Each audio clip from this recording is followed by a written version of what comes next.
It's really lovely to be here and see so many friendly faces, so thank you for listening. I was really lucky a couple of years ago. I've been with the Trust as an engagement officer for about 12, 13 years now. And a few years ago, Chris said, might have a little project you might be interested in. And Martlesham Wilds has explained to me, and I think I just sort of wanted to collapse inside and go, yes, I would be interested. Thank you very much. And I've been the lucky person that's got to sort of spread the word, a bit like Father Christmas. I get to give the presents of good news. So it's been great fun working on this project. In a minute, I'm going to hand over to JJ for real. And then we've got some volunteers that are going to talk, and then I'll come back at the end. So we started, it was October 2022, which was just coming out of COVID time.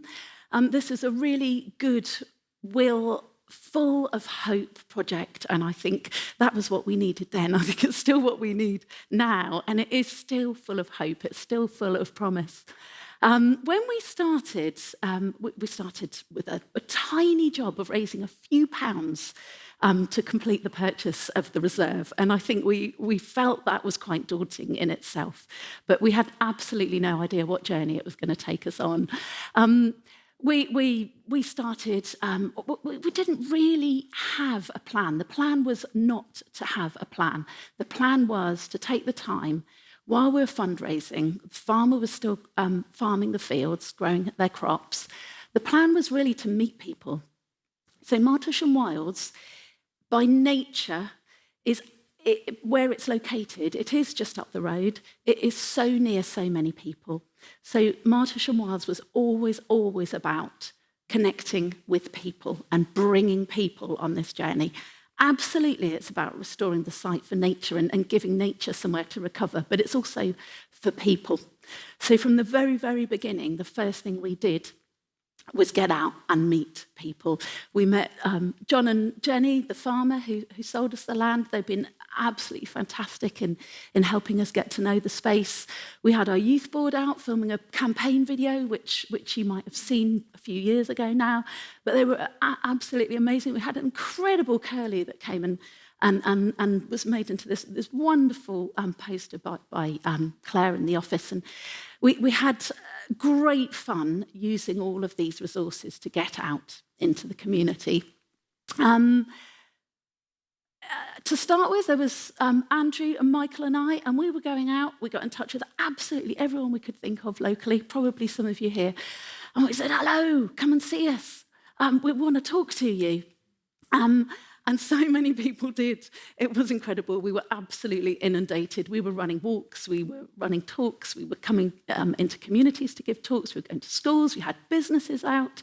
We were inundated, and we found that we were actually really struggling to keep up with the volume of work.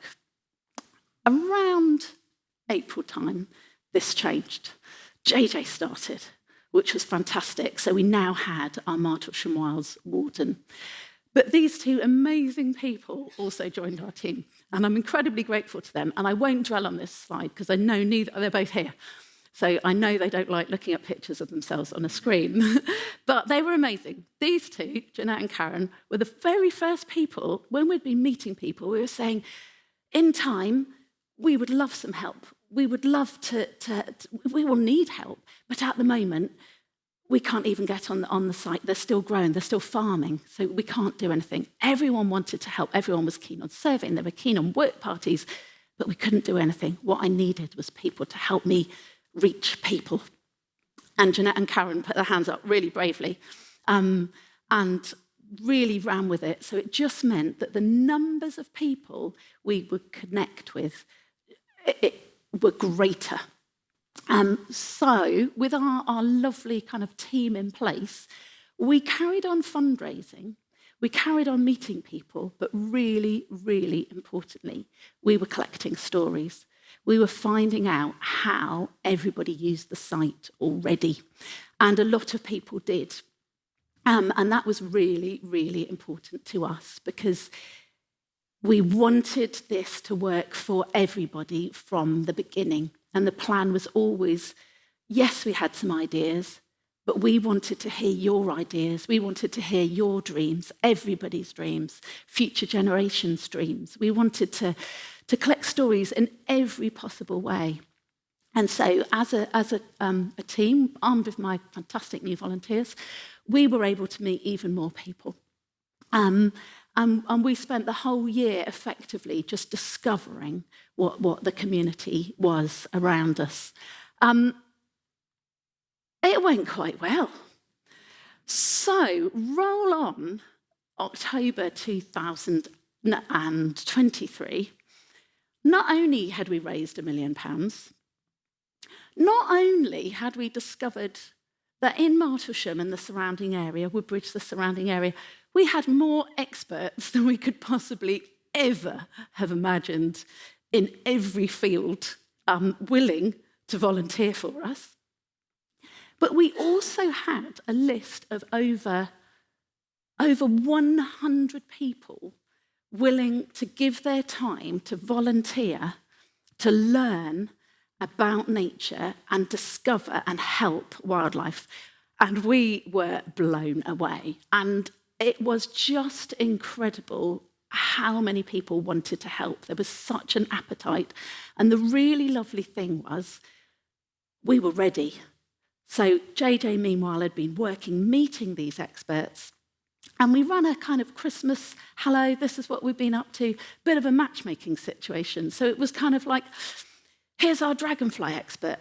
Anyone fancy learning about dragonflies? And so many people put their hands up, put their names on the list and came to join us. And we weren't asking for any expertise.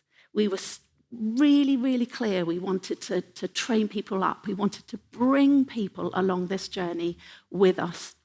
And we formed a dragonfly group, a soil group, a butterfly group. We're going to hear from Janine, was one of those brave souls who put her hands up. Not only did we have people interested in finding out about the species, we had people who wanted to get involved in work parties. We had people, lovely Margaret, who, I don't think Margaret's here today, said, I'm really interested in history. Do you think we could research the history of Martlesham Wilds? And we said, yes, please. And so Margaret worked with John Symes, the owner, and she started a little history group. So it was really important to us that people were able to follow their passions, their lives, and to start to tell the stories of Martlesham Wilds in their way. Because absolutely it's about the birds, it's about the bees, but it's also about what has happened there. You know, what are we inheriting? What has gone on over the last few, well, forever. So that was fantastic. We had Susan and Jane, artists, fantastic artists, saying, could we tell the Martlesham Wilds story through art? Yes, absolutely, yes, please. And that's brilliant. And they're actually professors, and they've been bringing down their students to the site and telling their story through art. But the photo at the top here, this group, we had a little, we've got a big site, it's nearly 300 acres. We don't have a permanent presence there, so there's no office there. Yes, we have a warden, yes, we have a group of us, but we're not based there. And it was really important that we kept in touch with people while they were walking around, and we didn't know how to do it. So we developed a Martlesham Wilds Engagement Warden volunteer group. And so we asked our fantastic army of volunteers, anyone fancy going for walks and just telling everyone what's going on, chatting to people as you walk? And these guys and others who aren't in this picture put their hands up. And so we have this wonderful little group of people who just communicate what all the hard work that's going on, all the work that JJ and her teams are doing. They get to communicate all this work to people just when you're going for a walk on the site. So, I can't remember if I've got another slide. No, that was me. So bearing all that in mind, so all these people that we've got kind of helping us, supporting us, and they really are such an incredible support. Bearing all that in mind, I'm going to pass you over to JJ, who's going to tell you about the work that those groups with her guidance, have created. And I'll come back at the end.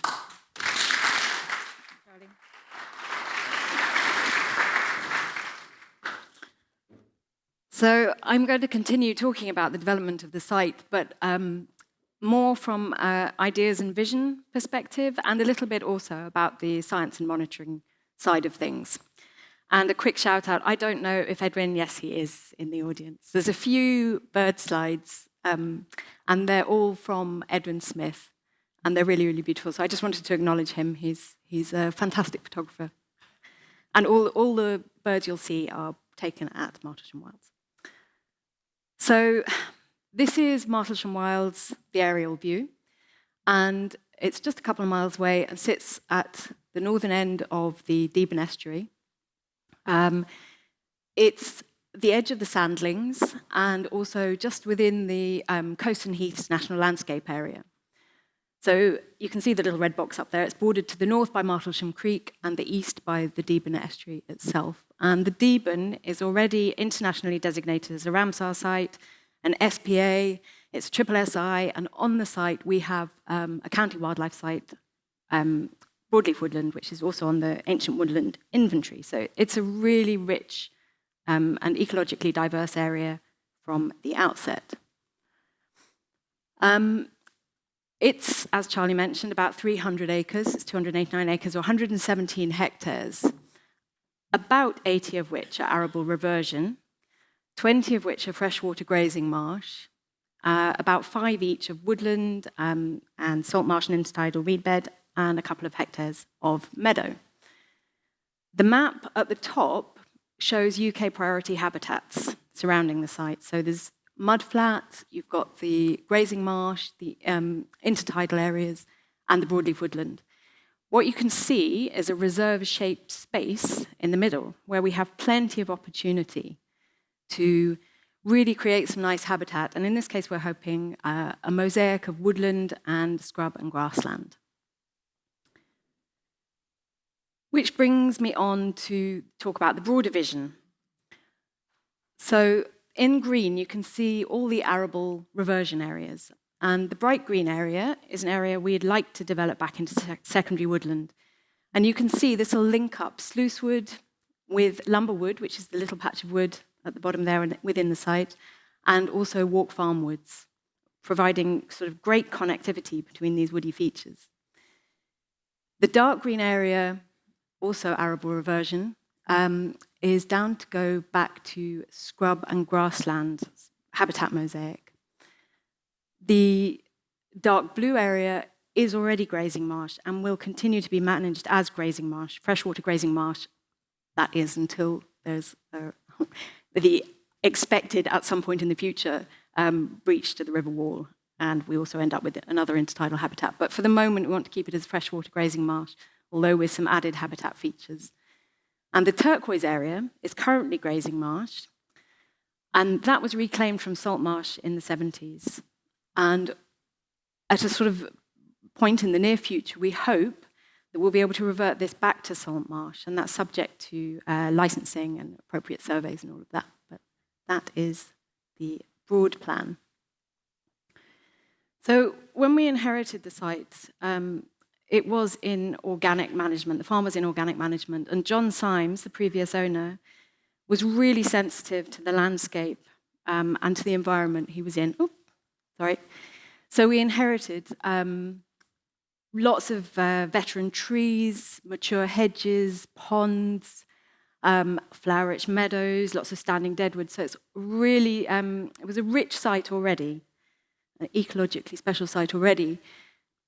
But intensive arable is intensive agriculture is still intensive agriculture.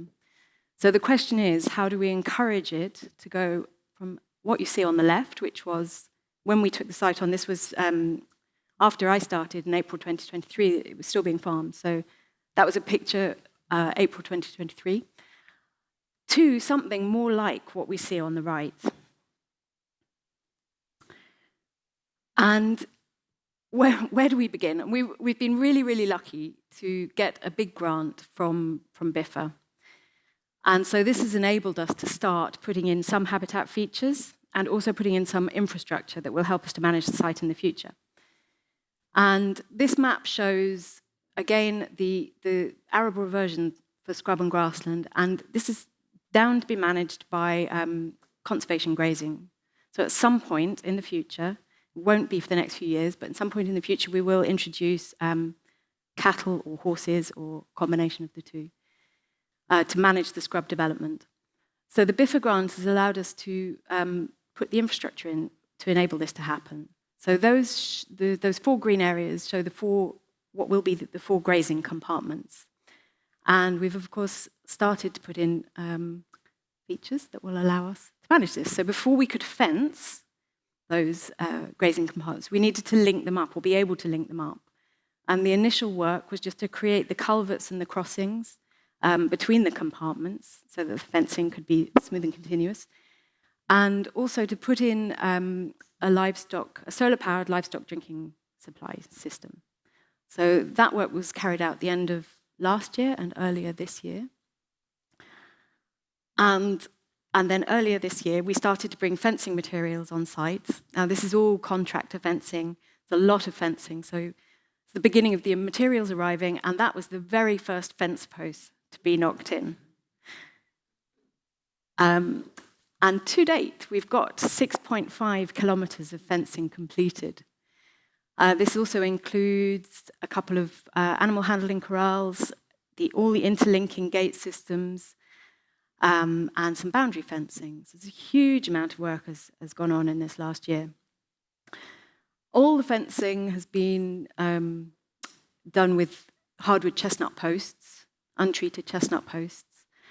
And you can see they really blend. I mean, 6 kilometres of fencing sounds like a lot, but it actually really, really blends into the landscape. And when you consider also that the fences are set back from all the footpaths by about 10 metres or so, a minimum of 10 metres really, once they start to scrub up, that's really going to be a very soft boundary. It's going to allow us to have animals on the site, but keep people and animals separate, which is important from everybody's safety perspective. But it shouldn't impact on the experience of being there. So there's a happy customer enjoying the new infrastructure. But yeah, of course, we're not putting in the fencing just to provide perches. It really will facilitate management, albeit management in the future. But in the meantime, what the fencing also does is really help us protect those areas from disturbance, particularly for species like woodlark. And we've been really happy to have 3 woodlark territories on site this year. So woodlark, skylark, meadow pipits, all the ground nesting birds, of course, very easily disturbed by people and by animals, by dogs. So getting the fencing in now is really going to help those areas stay protected for the meantime. So the BIFA grants also allowed us to start creating habitat features. And these are on both the upland arable areas and the lowland grazing marshes. You can see there's little brown squiggles around and about the place, and these are invertebrate banks. There's 4 ponds, the smaller blue features, some upland scrapes, and an awful lot of scrapes on the grazing marshes, along with foot drains. You can see there, again, not part of the BIFA project, but the area earmarked for salt marsh restoration.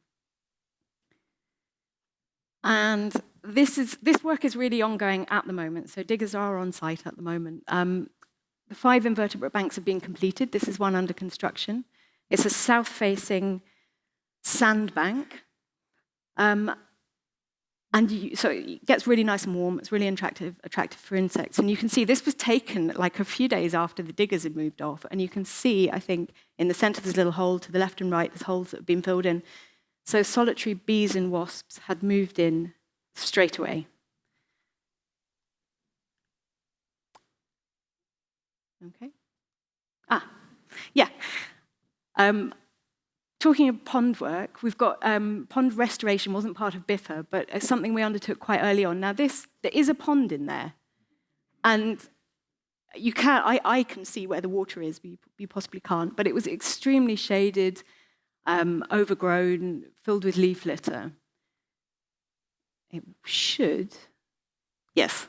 And so we had to remove all that scrub so we could actually see the size of the pond we were working with. And then we got the diggers in to take out the bottom sediment, reprofile the pond slightly. And what we have ended up with is something which will appear any moment, I hope. It was set for 3 seconds, but it's a long 3 seconds. So this was this spring, a year and a half later. We've got this really nice open water now. Lovely, some shade, some sunshine, already been taken up by quite a few dragonfly species. So also part of BIFA, back to BIFA again, BIFA funded 4 ponds, and one of these was a ghost pond, and a ghost pond is a pond that used to be there, but has been infilled to sort of expand agricultural land. But from the old maps, we knew that there used to be a pond. Part of the preparatory work for that was trying to find the exact location of the pond. And we did this by marking out from the maps, marking out the rough area. And then this is Phil Wallace, who's our soil scientist, using a soil auger in a systematic way across that area to try to find different horizons in the soil, and particularly find the organic matter horizon, which would indicate the bottom of the old pond. And the soil augering has actually been really, really helpful as well for sighting of the new ponds, because, I mean, as you saw in the video, it's a slight repetition, but when we augured prior to the digging work going ahead, and in some locations we found neither clay nor the water table. But here we didn't find clay, but we did find the water table. So even when the digger's starting, the digger driver called up and said, "This is pure sand, are you sure?" And, well, I wasn't at all sure, because I'm very new to this. But Andrew reassured me, we sort of held the line. And it was brilliant, because even while the digger was there, and despite the very hot and dry spring and summer, and the sandy soil, it was filling with water. So that's been really successful. To talk a little bit about the grazing marshes, what you see above is Martlesham Wilds grazing marsh, some of it. And it's you can see it's dry, it's very flat, it's very featureless, kind of plain-like situation. And what we really want is something a lot squishier, a lot wetter, a lot more edges. So if I can just, yes, perfect. So this is the southernmost grazing marsh, which is down to return to salt marsh. And you can see, actually, it sits very well, and actually would be more comfortable as a salt marsh than a grazing marsh. It's surrounded on all 3 sides by salt marsh. And then when we come to the part of the grazing marsh that will remain as freshwater marsh, what this shows is you can see very clearly where the water holding, the lower lying water holding areas are. And this is where the scrapes were located in the planning stage, and now are actually under construction on site. So it was very helpful in being able to plan for where to put the scrapes. And as I said, this work's ongoing at the moment, really helped by the hot and dry summer, because of course it's much, much easier to work on marshes when they're not completely soggy, and you do much less damage.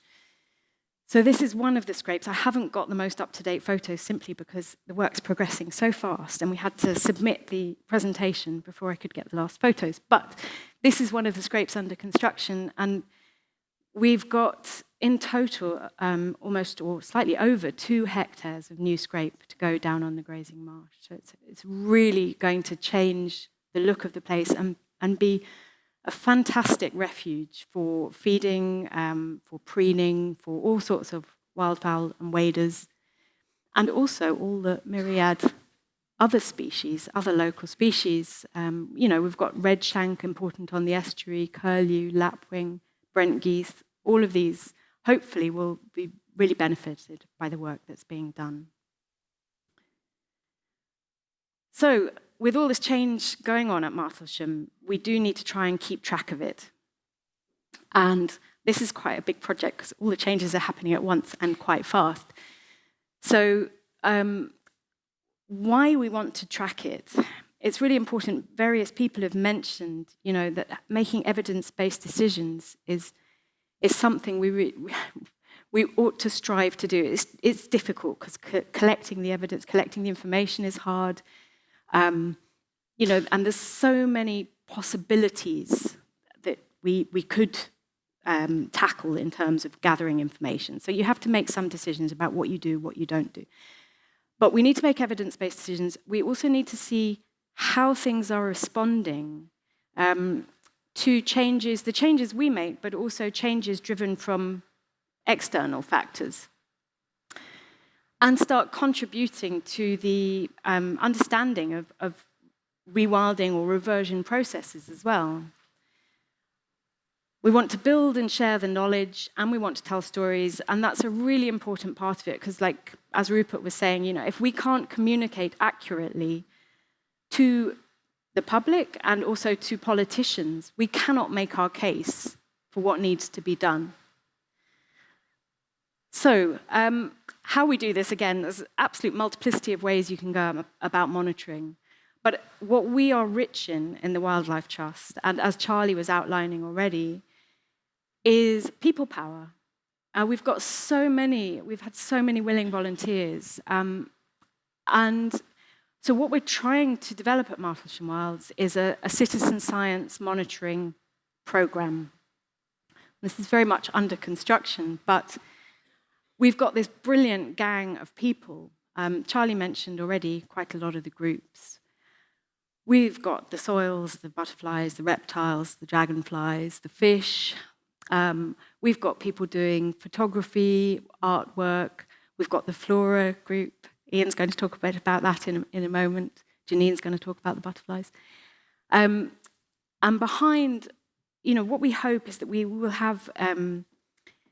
be led by professionals and amateur experts, and we will learn together, as Charlie was saying, the volunteers and ourselves, and we will sort of be guided by the experts and try to create this citizen science-powered monitoring gang, really.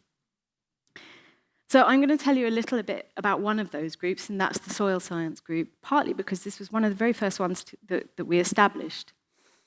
And then Janine will go on to talk about butterflies, and Ian about the plant surveying. So I first met Helen before I knew anything about Martlesham Wilds, and when she had a totally different career. And we got on well, and the next time we met up, must have been about a year later, I was a very new warden at Martlesham, and she was midway through a ecology and conservation master's degree and looking for a dissertation project. And lo and behold, we were both interested in soil and acoustics. So, at about the same time, Phil introduced himself very early on, and Phil is a soil scientist, and he was wondering if we'd like any help. And so this collaboration was born between Suffolk Wildlife Trust, Helen at UEA, and Phil, and we set up, with Phil's help, we set up a group of soil monitoring volunteers. Helen's work looks at soil ecoacoustics, and I'll be quite brief here, but what she wanted to see was whether soil sound monitoring, acoustic monitoring, could be useful as a proxy to understand soil health and also changes in the soil over time. So this is quite an early, it's quite new science. Helen chose these 5 habitats of fallow, meadow, scrub, track, and wood. And she had these permanent metal probes which were inserted into the ground. And between winter and early summer, she went every month, attached her recording equipment to the probes, and listened to what was going on underground. Alongside this, Phil led us in setting up a baseline survey. So this was collecting data. First of all, we concentrated on Helen's sites, and that was really to enable Helen to ground truth the data she was collecting acoustically with the physical, chemical, biological data we were collecting alongside. But this baseline survey is expanded across the site, so it's still ongoing because it's a huge job really to take all these samples across the site. And this summer the ground has been like concrete, so we haven't continued with this at the moment, but we will continue as the ground gets a bit softer this autumn.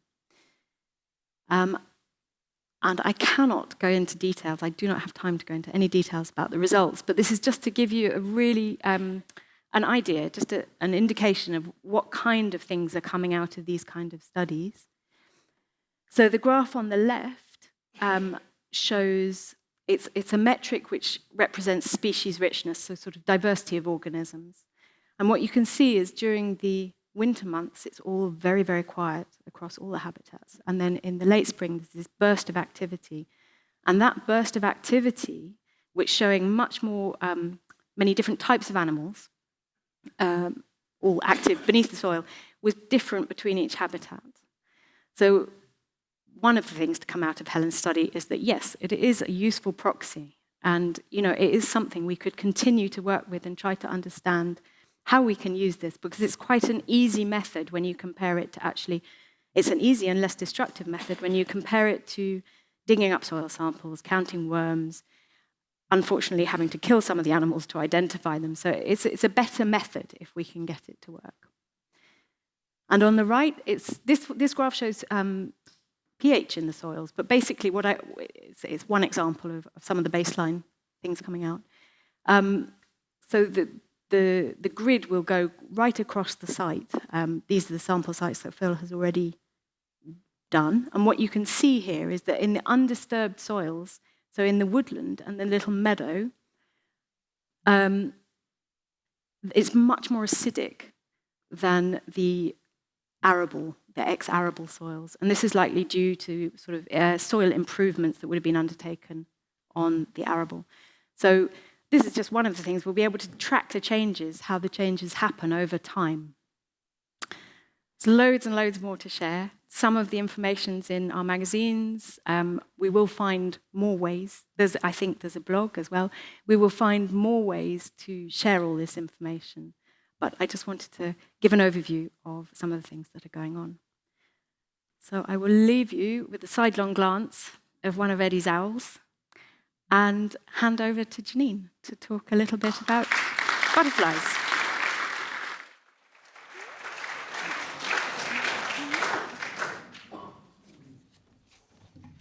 Okay, clearly I didn't get the memo about the uniform because I'm not in blue. And also, despite what William said, the speakers today aren't all eminent and they're not all experts, and I'm one of those. I'm one of the ones that Charlie talked about, who came along to the first meeting about recruiting volunteers to see what it was all about and thought, that looks like fun, what can I do? And one of the roles was to be part of the butterfly survey. That sounds like fun. I can at least name about 6. I'll be great. So I went along and fortunately we did have a butterfly expert, Peter Madison, and he handed us this chart. And I thought, wow, okay, I can do this. He managed to cut the number of butterflies down to about 30 that we were most likely to see at Martlesham Wilds. So how does it actually, how is it conducted? So we follow the guidelines by the Butterfly Monitoring Scheme, which is a nationwide survey, and the site is split into 2 transects, the north and the south. Within those transects, we've got sections which are numbered, and our little band of volunteers go off and walk along those sections. And the guidelines are, so Peter had us all there on the first day, and he said, right, I'm going to teach you how to do it. It's quite set. It's a bit of a Goldilocks moment. It has to be the perfect conditions. So the survey takes place between the 1st of April and the 30th of September each year, once a week. And the conditions are, it has to be between 10:45 in the morning and 3:45 in the afternoon. This is when the butterflies are most likely to come out and play. So it has to be a warm day, warm, sunny day, at least 13 degrees centigrade, at least 60% sunshine. So as we start each section, we have to record the amount of blue sky that there is. Obviously, if we've got grey skies, we're not going to see so many butterflies, and I'm sure you've noticed this in your own gardens. And then less than 20 miles an hour wind. So a big, strong gale is no good. You won't see butterflies. Wet, rainy day, no good. So we usually look at the weather forecast for the upcoming week, and we decide which day we think is going to be the best day to do the butterfly survey. So we set off along our sections and transects. My husband and I actually do transect 2, which is the second, this side of the screen.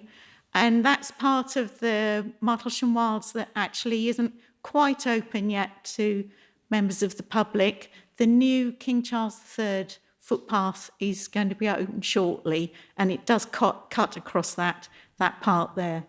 But if you do go that way, when the new footpath is open, I can recommend number 6 as a good place to have a picnic. There is a new bench there, and there's marvellous views all down the Deben. So it's a lovely thing to do. We've managed to learn a new skill in our retirement, which is always good for the brain.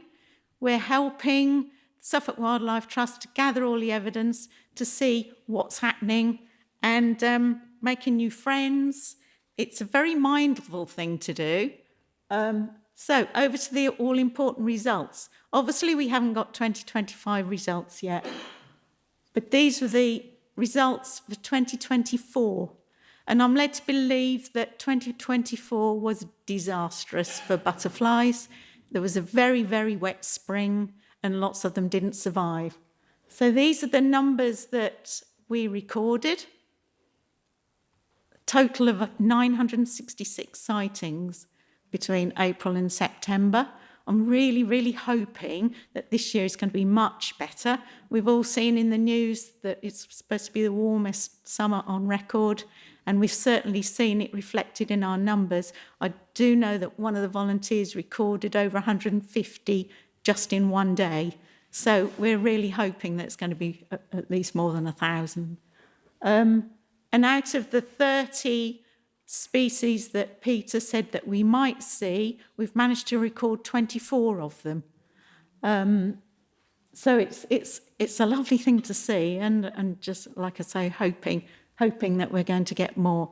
If you want to come and volunteer, please come, because we're a lovely little band of volunteers, but we're quite small, and the more volunteers there are, the less you'd have to do.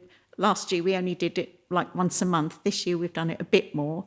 But if you want to do that, it's a lovely thing. It's just a slow walk going along. You just have to record the butterflies that you see, 2.5 metres either side of you, 5 metres ahead of you. It's all quite strict. You're not allowed to count a butterfly twice. If one flies past and comes back again, that's just one. You can't count it twice. So, but it's a lovely thing to do. Nice, you know you're going to be out on a nice warm summer's day. Lovely views, so please come along. And there's just a few of the species that we've seen this year. Right, I'm going to hand over to Ian now, who's going to talk to us about plants.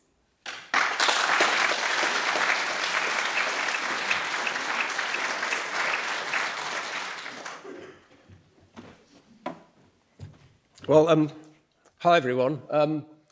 I was going to sort of start by extolling the importance and the scientific importance of biological monitoring, but I think JJ's made that point, and since time is rather tight, I'll skip over that, but I'm really pleased that Janine also said the word fun, because biological monitoring, as well as being scientifically important, ought to be fun, and that's why so many people are quite keen to get involved.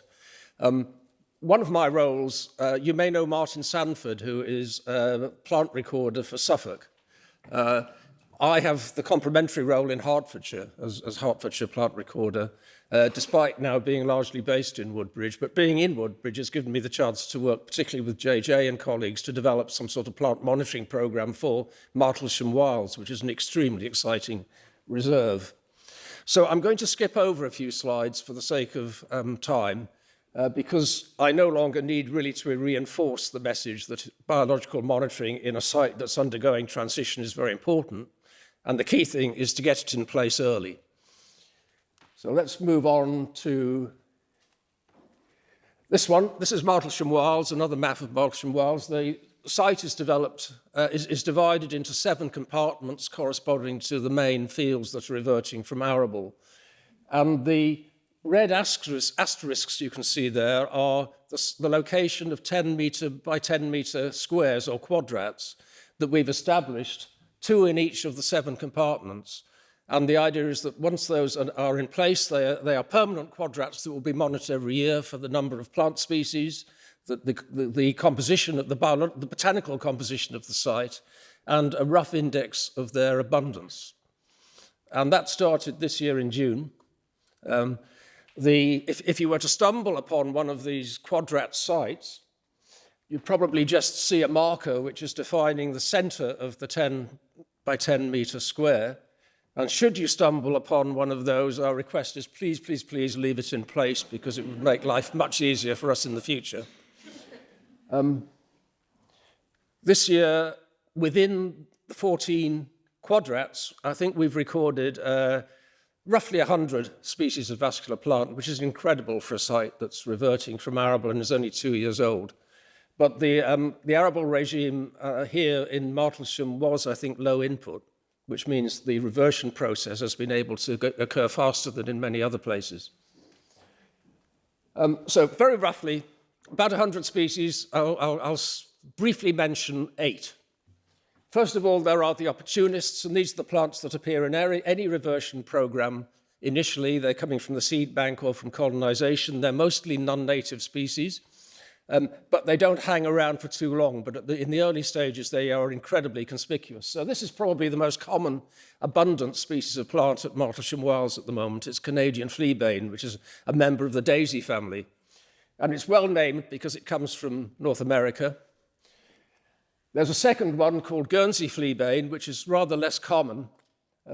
It has nothing to do with Guernsey, and its scientific name, which is sumatrensis, is wrong because it's nothing to do with Sumatra. It comes from Argentina. And then there's common cudweed, and this must be present at the moment in the reserve by the million. It carpets the ground almost everywhere, and again, this is a constant feature in my experience of land that's undergoing reversion from arable production. It won't last long, it'll disappear, it'll be outcompeted by other components of the vegetation. Then we have, the flora of Britain at the moment is very volatile. We have new species coming in. Some of these are proving invasive and some aren't, but there's a couple of nice examples which are pretty common on the reserve. This is narrow-leaved ragwort. If you think of ragwort, you tend to think of these tall plants with very crinkled three-dimensional leaves, which are fatal to horses or whatever. But this is a new species that's come in from southern Europe. It's got very narrow linear leaves, and there's masses of this actually at Martlesham Wilds at the moment, and it's currently in full flower. This is an incredibly difficult plant to photograph. It's a diffuse wiry mess. And if you find it in June, as we did, it's quite difficult to work out just what it is. Nowadays, at this time of the year, you can see it has got flowers and it has these rather pale, notched petals. It's a willow herb. It's called panicled willow herb, and it is rapidly invading the east of England, particularly Essex, Sussex, Suffolk and Kent. And Martin Sanford, when I asked him about this, said it had been around for a few years. And it's particularly a feature, apparently, of Ipswich railway station. So keep your eyes open if you're there. And then finally, of course, there are the scarce natives, and some of these already exist on the reserve, and we want to attract more to colonise. Annual narwhal, back in Hertfordshire, if I find this these days, I take a sharp intake of breath, because it's formerly quite a common arable weed, which has declined hugely. And it's stunning that it is now present. It's actually present in some of the arable fields themselves that are reverting at Martlesham Wilds. So it's a wonderful addition. Small flowered catchfly. This was photographed in Jersey because we found it in June, past flowering. But a very scarce plant of southeastern Britain, the Channel Islands, and something we must take a much closer look at next year to try and map its distribution. And finally, this is a member of the pea flower family called common birdsfoot, with those little white pea flower type flowers. This is quite common in some of the fields at Martlesham Wilds. And when I spoke to Martin Sanford about this, he said this in Suffolk, this is a plant of low nutrient soils. So it's incredible that it is present, within fields that were 2 years previously inarable. And it rather testifies to the low input sort of regime, I think, that was practiced by the farmer. So yeah, just to finish, where are we taking this? Well, there'll be an annual monitoring of the plants in these quadrats, which I hope are permanent, and we can do that. But there's life beyond quadrats, so there'll be much more work looking at the broader floral structure of the reserve, documenting changes in habitat and new species that appear and so on. And for all of those, great opportunities for people who wish to volunteer.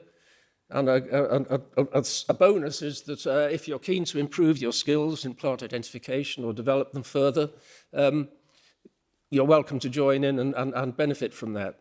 So thanks very much, and over to Charlie.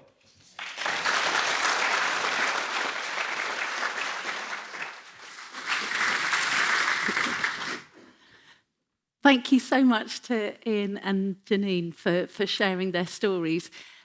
We absolutely could not have done it without our army of volunteers. And just to highlight, this is just the beginning.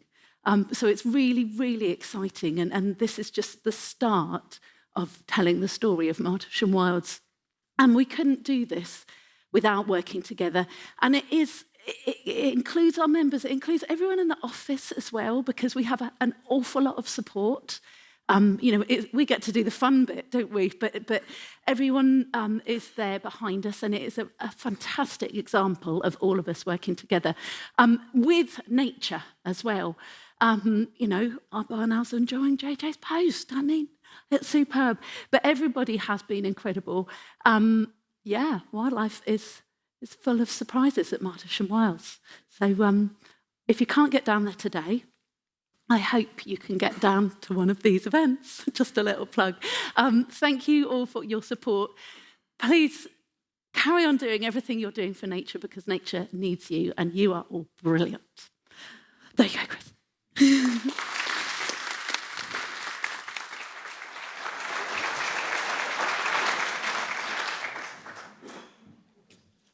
Wow, thank you. I think sometimes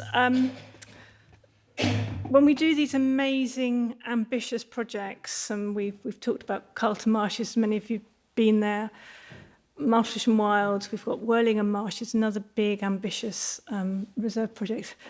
It's sometimes, I think, easy to forget that we are just a local Suffolk nature charity. And I think when you see things like this, we are really, really, I think, gutsy and ambitious in what we're trying to do. And clearly, that comes down to having the vision, but it's also then having the backing of everyone who helps make these happen. And each time we do something like this, it gives us the confidence for the next one. So Charlie mentioned at the start that when we were buying Martlesham Wilds, we were very fortunate. It was a £3 million land purchase. And if you say that fast enough, it just doesn't sound quite so scary. We were lucky that we had an astonishing legacy from Pam and George Ford that we were able to put to this. And we had to act quickly. We had 6 weeks to buy this land before it went on the open market. And then we needed to raise a further £1 million to make this happen. And of course, when the Board of Trustees were considering this, could we do this? The reason we were so confident was because we had done it before at Carlton Marshes. And so each time we do these, we can stretch it a little bit further and be more ambitious. And I think the big difference we had at Martlesham Wilds here was this was the first time in a very long time that we had set up a nature reserve entirely from scratch. a brand new site. And we had for a long time wanted to have something, Charlie said about working with people, we had for a long time wanted to have a site that was closer to Ipswich, and this came along. What an astonishing story in just two years. And I'm hugely excited about it. Of course, this is only the beginning. The difference our land ownership makes is it's there forever. And Charlie was talking about working with people who are our community now, but also lots of those people are going to be with us. The children that we're working with who live on the nearby estates, this is going to be with them, for them and their children and their grandchildren. And it's an astonishing to be part of the beginning of it. A huge amount of work from a lot of people.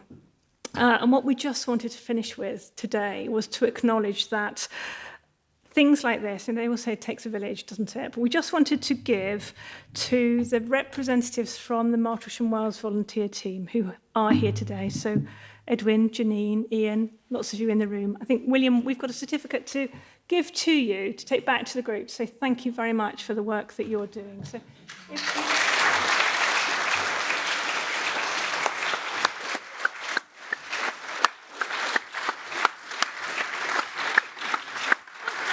So good. So good. And you are eminent, by the way. Oh, eminent.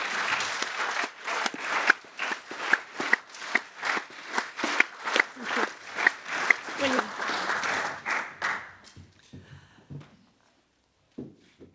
Thank you. They're obviously a shy lot too. There's a volunteer celebration coming up in later in the year at Martlesham Wilds for the team, so we'll come over and celebrate again then. So really, it falls to me to finish the morning by thanking you all for your support for the Trust, encouraging you, if you haven't been to Martlesham and can't join us today, to join one of Charlie's walks, come and see what we're doing. But also, we've been thinking about what we're doing on the east primarily and around the Deben today.